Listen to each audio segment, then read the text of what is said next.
guys. Thanks for your time. Question for Tim. The After the game the other day, Greg mentioned he said there was a lack of respect late in the game for the opponent and for the game of soccer. Why do you think he said that? And did he address that issue with you guys directly?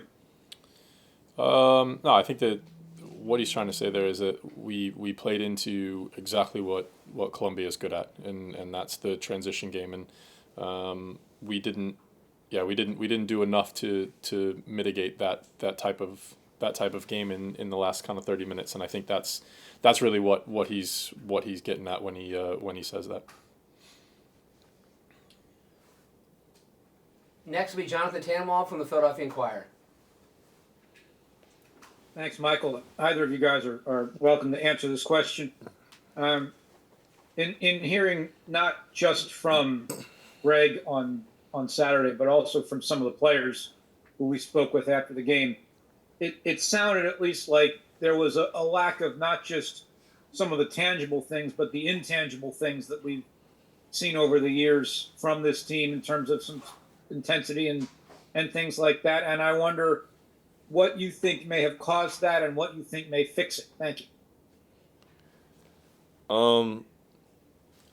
Yeah, I think in the game I thought we played well up to a certain point, and then I think it came down to individual mistakes rather than structural things. So I don't know if it was because we're coming off of a long season or what the case was, but I think in the game I think we finally got out of our system. So hopefully moving forward, the things we aren't doing, especially when it comes to tournament play.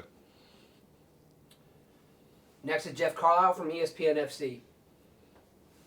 Thanks, Michael. Hey, guys. How much does a result like that set the team back in terms of confidence, in terms of preparation, not only for the game coming up against Brazil, but for the Copa America as well?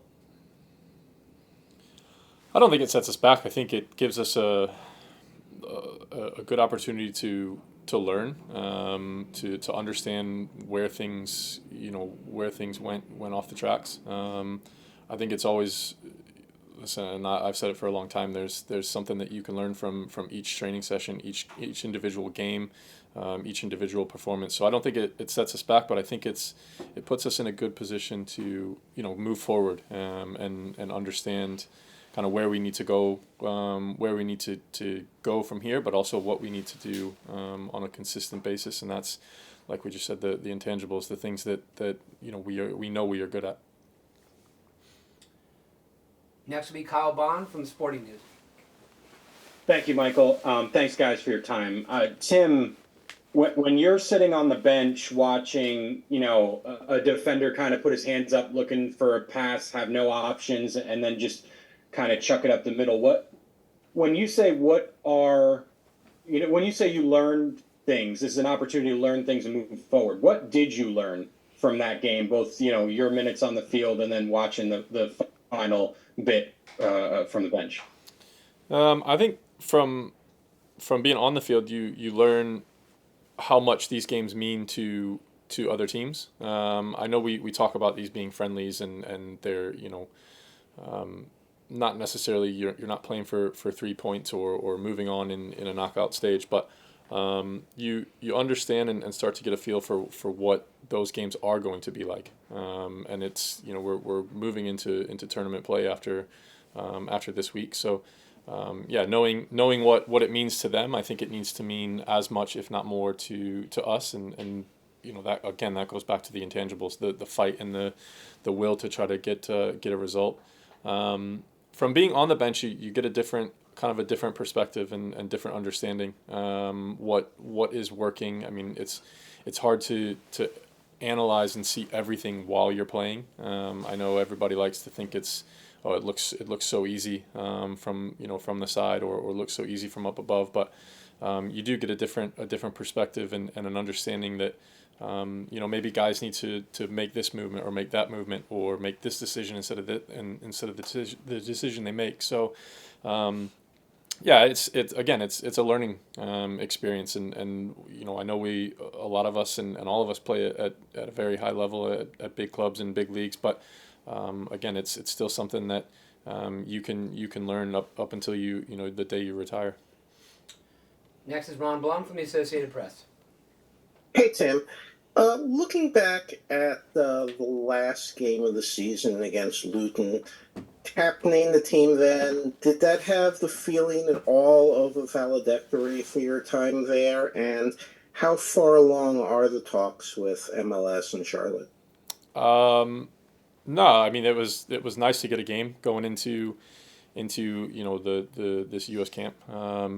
That was really important for me physically and mentally to be able to play and get 90 minutes under my belt after not playing since the Nations League. So just happy to be able to do that. I don't consider it and haven't considered that to be my last appearance there. And as for anything else, right now my focus is here. Whatever's going on, in terms of transfers or not transfers, it's not really something that I'm really paying attention to and focused on.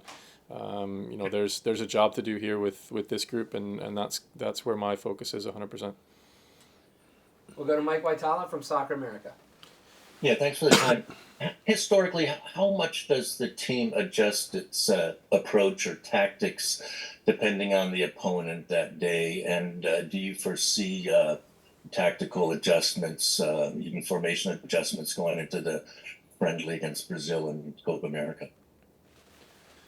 I think there will be some sort of change going into the game. I mean, I'm not a fortune teller, so I can't quite tell that. But I think we want to try some things out because this is the time to do it before a major tournament, is to do it in these friendlies where we can see what works and what doesn't work. But I think, like I said, I think a few things will need to change, not just maybe structurally, but also I think mentality, like Tim spoke about.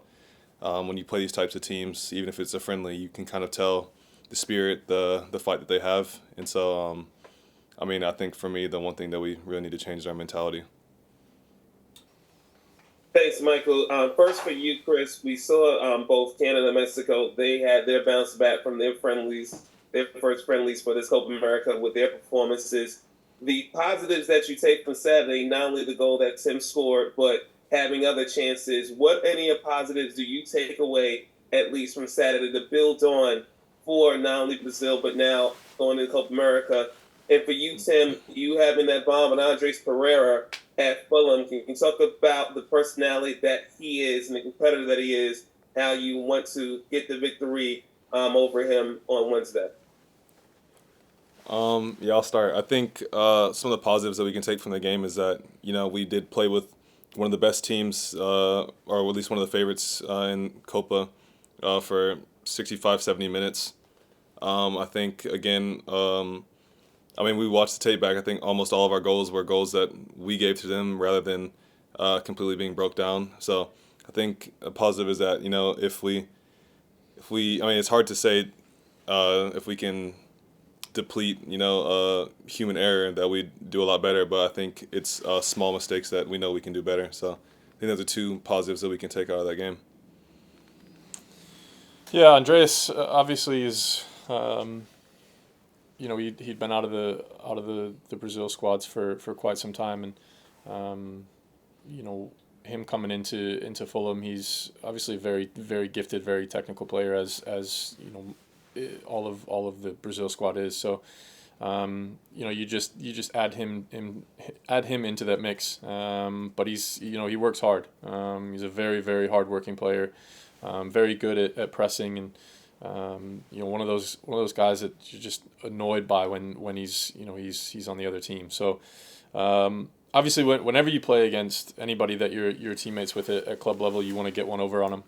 You definitely want to outperform them and be able to take that back to the club, back to the preseason. With those bragging rights. So it'll be fun. It'll be an interesting game. It'll be a challenging game as they all are. I don't think there's any hiding from that. And we'll see. I'll obviously we've spoken with the staff here about the type of player he is. Not that they don't know, but just the ins and outs, being able to tell the other players and inform them. So it'll be good to see him, but only after the final whistle for sure.